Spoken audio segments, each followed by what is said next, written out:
Bonjour, bienvenue sur le plateau de Bâti-Journal TV. Nous sommes à Nancy, Forum Bois Construction. Et nous allons, après avoir parlé de logement social, nous intéresser à un groupe scolaire avec mes deux invités qui sont tous les deux architectes. Bonjour messieurs. Damien Gallet. Bonjour. Vous êtes architecte, Gallet Architecture. Vous pouvez nous présenter votre agence ? Donc on est une petite agence de 5 personnes basée à côté de Lyon. Et vous travaillez sur quel type de projet en général ? Et donc on travaille essentiellement sur des groupes scolaires et encore un petit peu de maisons individuelles aussi. Mais voilà, après des bâtiments de mairie, mais essentiellement des groupes scolaires. Essentiellement du scolaire, donc une grosse expérience. À côté de vous, Christian Haquel, bonjour. Avec le micro. Excusez-moi. C'est plus facile. Et votre agence s'appelle M-Cube Architect. M-Cube Architect. On est basé à Montreuil. On est une petite dizaine de personnes. Et pareil, on travaille essentiellement sur des équipements publics, du scolaire et aussi du logement. Alors là, on va parler d'un projet que vous avez fait ensemble. Expliquez-nous un petit peu quel est ce projet, où il est et qu'est-ce qui fait sa particularité, qu'est-ce qui fait sa singularité. Alors, il s'agit d'un groupe scolaire de 6 classes pour les primaires et 9 classes pour les élémentaires. Il se trouve à Trévoux. Trévoux, c'est une petite ville au nord de Lyon, dans l'Ain, sur les bords de la Saône.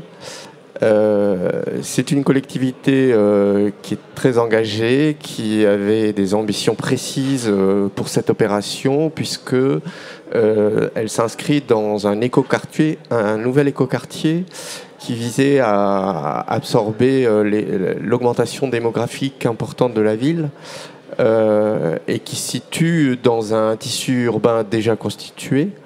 Donc il s'agit vraiment d'une densification. On n'est pas allé sur de la terre agricole. Non, on est dans la ville. Alors c'est l'urbanisme diffus et il s'agit de densifier vraiment le tissu déjà existant. Et la particularité de l'opération, c'est que le groupe scolaire a été construit en premier lieu. Donc la ville avait vraiment le désir, le souhait de montrer l'exemple pour les constructions qui allaient se réaliser par la suite. Voilà, l'idée c'est d'être exemplaire pour que les promoteurs le soient aussi après. Ça a fonctionné ? Dans une certaine mesure, oui, puisqu'il y a eu des engagements, une charte et puis aussi des partenariats finalement, puisqu'on le redira tout à l'heure, mais il y a eu une mutualisation sur la production d'énergie partagée entre un équipement et certains logements. Donc des choses vraiment intéressantes de ce point de vue. Alors, on revient sur ce groupe scolaire. Oui. Un groupe scolaire qui a été expérimenté selon l'expérimentation, donc plus c'est moins, qui présageait normalement la RE 2020. Et vous obtenez le plus haut niveau, on va dire, vous êtes sur la haute marche du podium. Excusez-moi, j'ai du mal à trouver mes mots. Donc E4, C2. C'est ça. Comment on va chercher, c'est ça qui va nous intéresser dans votre projet, dans votre retour d'expérience, comment on va chercher le E4 et le C2 ? Alors tout d'abord, l'objectif affiché au programme, c'était d'atteindre le E3C2 et d'ambitionner le E4C2. Donc le montage en gros, le E4 consiste à produire de l'énergie.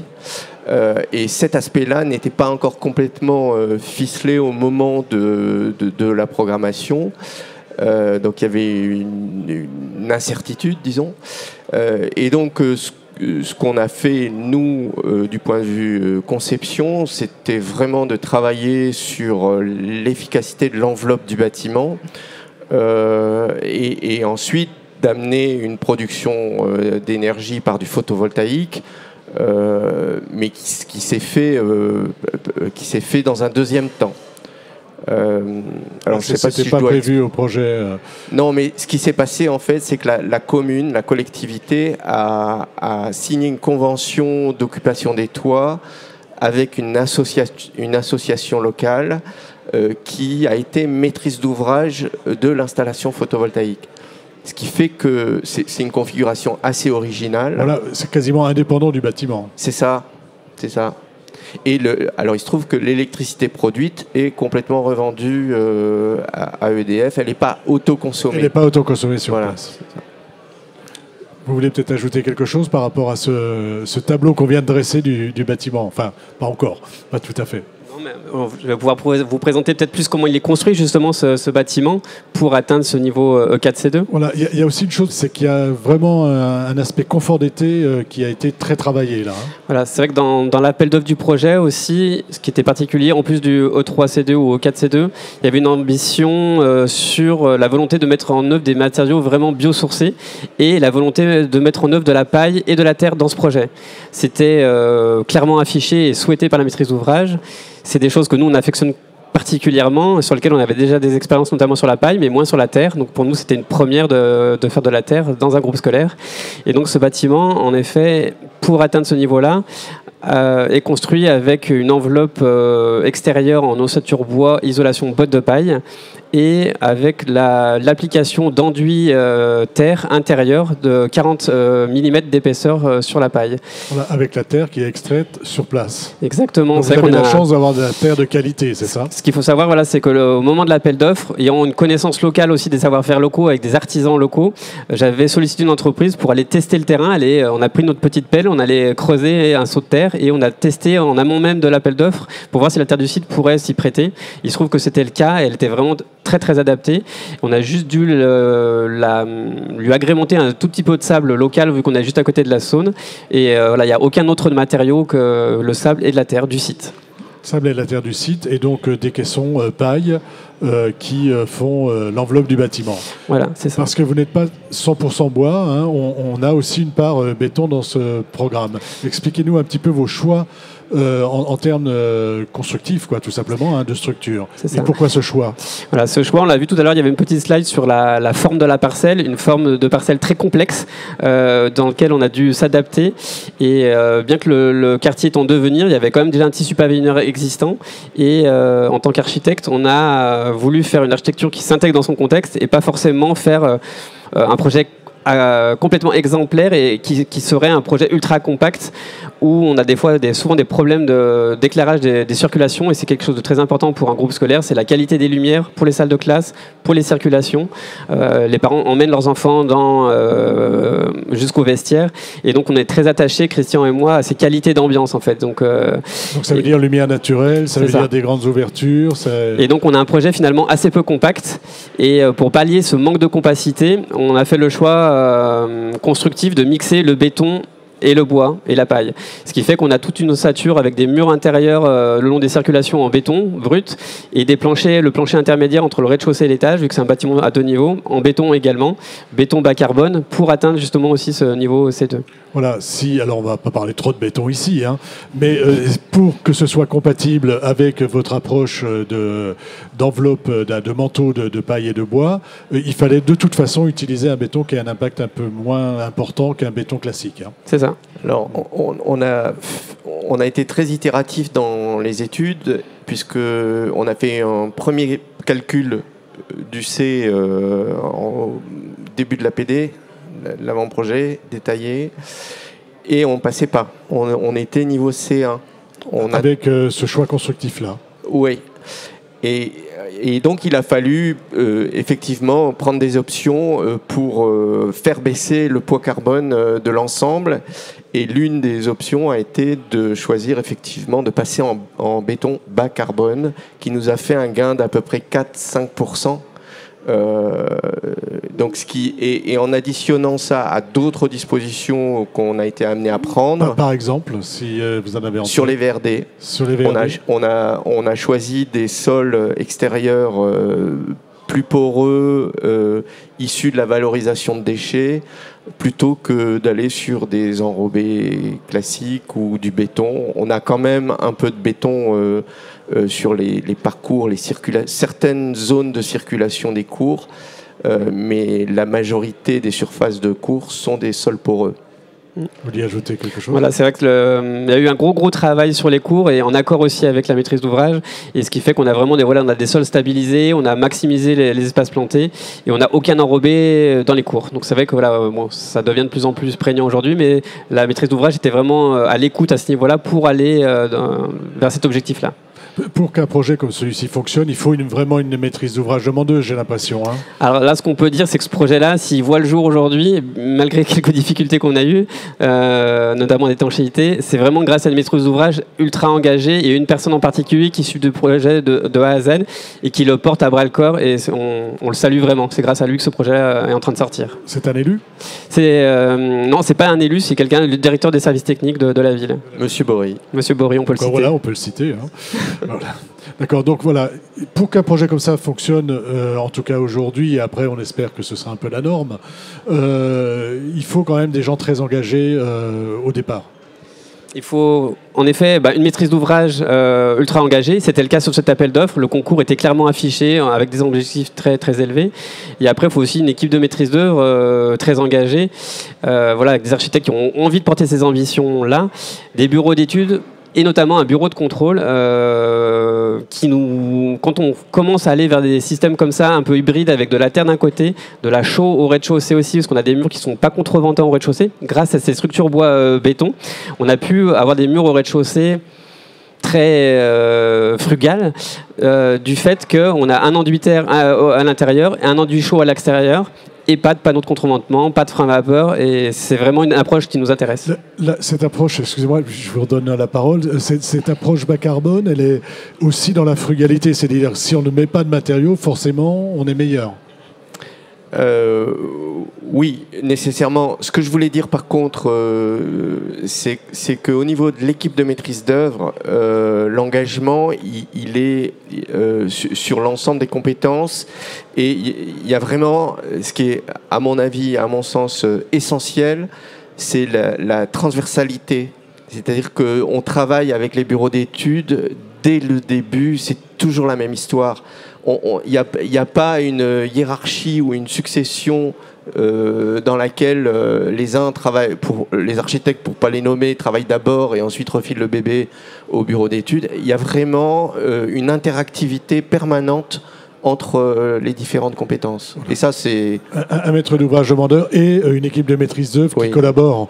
C'est ça. Et avec des allers-retours, voire j'imagine. Même qui est rodé à ces pratiques. Parce que on a déjà travaillé avec ces bureaux d'études, on les connaît. On peut les citer aussi, hein, allez-y. Oui, il y a Maya sur l'environnement et la thermique, Synapse sur tous les fluides, la structure, les VRD, Orphea en acoustique. Il y a un bureau d'études économiques avec qui on travaille sur tous nos projets et qui avait déjà travaillé sur des projets bois, paille, etc. Donc avait une bonne maîtrise aussi de l'estimation du coût du projet. Et juste pour redire aussi sur l'impact et sur le fait d'arriver vraiment jusqu'au bout, l'étanchéité s'est fait pendant l'hiver. On a failli, on est en étanchéité EPDM, qui au niveau de l'impact carbone aussi a une vraie importance. Et du fait qu'on étanchait, il faut un minimum de 8 degrés pour pouvoir étancher avec ce produit-là. L'étancheur a poussé à faire du goudron parce qu'on avait des problèmes de météo, etc. Vu le retard qu'on a pris au moment du démarrage du chantier, l'étanchéité l'hiver. Et c'est vrai que nous, en tant que maîtrise d'œuvre, on a vraiment poussé à ce qu'on conserve le PDM, et la maîtrise d'ouvrage nous a écouté, bien qu'il était vraiment prêt à céder. Et aujourd'hui, il nous remercie que nous, maîtrise d'œuvre, on n'ait pas cédé et on a réussi à faire cette étanchéité. Parce qu'entre bitume et PDM, c'est du caoutchouc, hein. Et voilà, c'est un mélange de caoutchouc. Voilà. Mais c'est quand même beaucoup plus vertueux que le goudron. On est plus vertueux. Hein. C'est ça. D'accord. Je voudrais revenir sur le confort d'été. Vous avez dit tout à l'heure que c'était important, et comment ici vous l'avez travaillé avec ces matériaux-là et avec ces choix-là, parce qu'on sait que le confort d'été, il est un petit peu évoqué dans la RE 2020, et c'est quelque chose qui va être de plus en plus prégnant, malheureusement pour nous. Comment ça se passe ? Sinon, on s'intéresse justement à la paille, c'est parce que c'est un matériau très dense. On va dire, on est sur des densités de 80 à 100 km3, avec une épaisseur tout de suite de 37 cm d'épaisseur. Et contrairement à des isolants type laine de bois aujourd'hui, ou bois de cellulose, on est sur des densités aux alentours de 55-60 km3. Avec la paille, on est quasiment deux fois supérieur. Et donc la paille, ce qui nous intéresse vraiment, c'est sa densité, et notamment et son épaisseur. Et on l'a mis aussi en toiture. L'impact, on va dire, l'été, c'est aussi le soleil qui cogne à la verticale sur les toitures. Et donc, on a aussi poussé le vice à mettre de la paille jusque dans les toitures. Parce que c'est vrai que dans les murs, dans un groupe scolaire, il y a beaucoup de surfaces vitrées. On ne met pas tant de paille que ça, en réalité. Et la majorité de quantité de paille, elle se trouve dans les toitures. Et nous, aujourd'hui, tous nos groupes scolaires sont isolés en paille en toiture, notamment pour cette raison-là. Sur le confort d'été, comment vous le travaillez ? Donc, voilà, nous, on a mis en œuvre dans ce projet-là de la paille parce que justement, c'est un matériau qui est très dense. On est sur des densités de 80 à 100 kg au mètre cube, et ce qui est à peu près 2 fois supérieur à une laine de bois conventionnelle ou à une boîte de cellulose. Et donc, cette densité et l'épaisseur de la botte de paille qui fait 37 cm d'épaisseur nous permet d'avoir vraiment un gros déphasage. Donc ça, c'est ce qui nous intéresse particulièrement, et notamment dans ce projet-là, on a mis la paille aussi en toiture, ce qui représente une grosse surface aussi de mise en œuvre de matériaux biosourcés. Donc cette densité de paille nous permet d'avoir ce déphasage, et l'application d'enduitaire de forte épaisseur sur cette paille permet encore d'accentuer cette inertie ou le manque d'inertie de l'enveloppe bois en général. Et cet enduitaire nous permet également, grâce à la ventilation naturelle aussi qu'on essaie de mettre en place par les sheds, par des courants d'air transversaux. L'idée, c'est de faire du free cooling la nuit, et l'enduitaire récupère de l'humidité dans cet air plus frais la nuit. Et cette humidité, la journée, en s'évaporant, crée un phénomène de fraîcheur, comme le fait un arbre en fait. Et donc, le binôme enduit-terre-paille est vraiment pour nous très intéressant. Voilà, il est intéressant à la fois pour le bilan carbone et pour le confort. Yep. Oui, je vais compléter. On ne s'est pas limité à la caractérisation de l'enveloppe par rapport à la problématique du confort d'été. Parce qu'on est à Trévoux, donc on est déjà sur une latitude où le changement climatique, de toute façon, il est déjà prégnant. Là, il fait très chaud par là-bas en été. C'est ça. Et donc, on a été amené à opter pour la mise en place d'un puits canadien. Alors, il se trouve que aussi le terrain, le dénivelé, la nature de la terre était tout à fait propice à la mise en œuvre d'un dispositif pareil, puisqu'on a pu descendre assez profondément pour l'installation des tubes. Et ce puits canadien permet vraiment de limiter complètement le nombre d'heures de dépassement d'une température de confort de 27 degrés en été ou en période estivale. Voilà, ça c'est le petit plus. Oui. On arrive presque au terme de notre échange. On n'a pas parlé du E4, on a parlé C2. Vous en avez parlé au début. Sur les équipements techniques, comment on fait pour être à ce niveau de performance ? Vous avez dit que c'était aussi avec le photovoltaïque, hein, mais on a un chauffage bois qui est mutualisé, c'est ça ? Voilà, c'est ça. C'est vrai que l'innovation aussi, ou la particularité de ce projet, avec une maîtrise d'ouvrage, comme on le disait, très innovante et engagée dans ses choix. On l'a vu sur le photovoltaïque avec une association qui a géré le photovoltaïque. Et il a aussi voulu, avec un immeuble de logement qui se construit juste en face, quasiment en parallèle du groupe scolaire, voulu mutualiser la chaufferie. Vu qu'on a très peu de besoins pour l'école, on a finalement installé la chaufferie dans les logements juste en face. Chaufferie granulée bois et chaufferie donc, qui chauffe à la fois les logements et à la fois le groupe scolaire. Et donc ça nous a vraiment permis d'atteindre ce niveau E4. Voilà, ça fonctionne avec la mutualisation aussi. C'est ça. Un petit mot de conclusion sur ce bâtiment ou sur justement cette capacité à faire baisser notre impact carbone dans la construction bois. Un petit bémol peut-être ou une prudence à suggérer sur les modes opératoires de chantier. Je pense que ces nouvelles façons de construire et l'engagement qu'on a sur ces alternatives en termes de choix de matériaux nécessitent une expertise et une acuité des entreprises implacable, parce que ça ne pardonne pas. C'est-à-dire que si on est sur un défaut de protection des ouvrages pendant le chantier, il faut tout recommencer. Voilà, donc vraiment avoir des entreprises qui soient au top et qui connaissent bien C'est ça, exactement. je ne sais pas si on peut parler de nouvelles pratiques, enfin c'est des nouvelles pratiques. Si, Ce sont des nouvelles pratiques. si, on peut le dire comme ça. Ouais. Oui. Pour l'avoir déjà en effet présenté, ce projet-là, c'est vrai qu'on est sur des nouvelles manières un peu de construire. La paille qui nécessite justement d'être très bien protégée en phase chantier. Et se pose la question de comment on met en œuvre cette paille en toiture. Donc c'est un vrai sujet. Et à la terre aussi, c'est vrai que nous, maintenant, on construit de plus en plus avec les enduits terre, voire des murs dans notre région en pisé, avec donc, de la terre crue. Il y a un manque de savoir-faire au final, à la fois voilà, pour pouvoir remettre au goût du jour cette technique. Et donc il y a voilà, un appel du pied vers les entreprises. Voilà, c'est ça.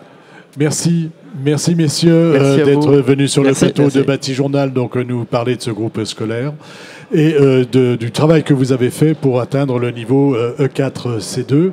Une émission donc à retrouver sur notre site internet Batijournal TV et sur les sites de nos partenaires que sont le Forum Bois Construction et France Bois Forêt. Merci à vous.